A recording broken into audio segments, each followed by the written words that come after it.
If you've tried to start a career recently, you may have noticed something odd. The first step on the career ladder is missing.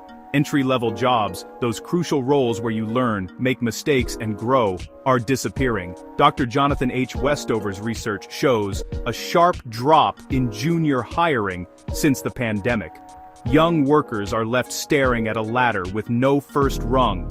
These jobs, junior analysts, apprentice coders, marketing coordinators, are where theory becomes practice and networks are built. For companies, junior hires are tomorrow's leaders and culture carriers, but now the pipeline is drying up. Dr. Westover's data reveals that from 2022 to 2025, junior hiring fell by up to 11 percentage points, while senior hiring rose. Companies are choosing experience over potential, investing in expensive talent instead of training the next generation.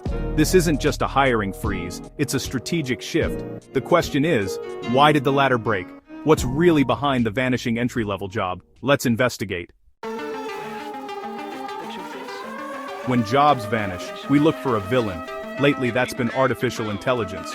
The story goes, AI is automating entry-level work out of existence. But Dr. Westover's research found something surprising. He compared the impact of AI and remote work on junior hiring.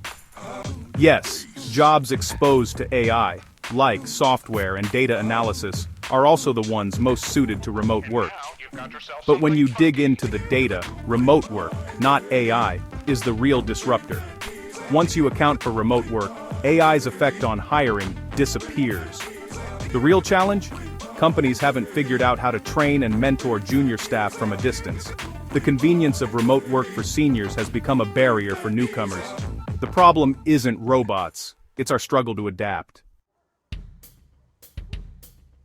Offices used to be classrooms. Junior employees learned by watching, listening, and asking quick questions. Remote work erases this invisible classroom. Spontaneous learning is replaced by scheduled calls and Slack messages. For juniors, it's isolating and harder to build relationships or find mentors. Managers struggle to train and supervise new hires remotely. The result? Companies often hire experienced workers who need less support. The old system relied on in-person learning. Remote work broke that model. Most organizations haven't built a new one, so junior talent is left behind, not for lack of potential, but because remote development is just too hard. The fallout is serious for individuals and organizations. Young workers entering now may face economic scarring, lower wages and slower careers for years. Remote work can deepen inequality, making advancement depend more on connections and credentials. For companies, relying on senior hires creates a future leadership gap. When today's leaders retire, who will replace them? The transfer of institutional knowledge breaks down. Without junior staff to mentor, companies risk losing their unique culture and expertise. Short-term convenience leads to long-term weakness. The broken ladder isn't just a problem for young workers, it's a crisis for everyone.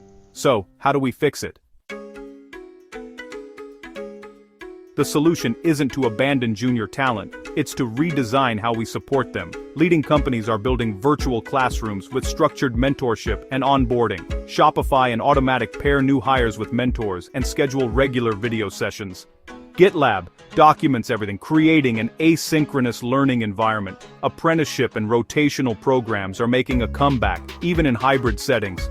Transparent communication about career paths builds trust. The old deal is gone. Companies must make explicit commitments to mentorship and growth. Technology should connect and develop people, not just automate tasks. With creativity and intention, we can rebuild the ladder, no matter where we work. The future of opportunity depends on it.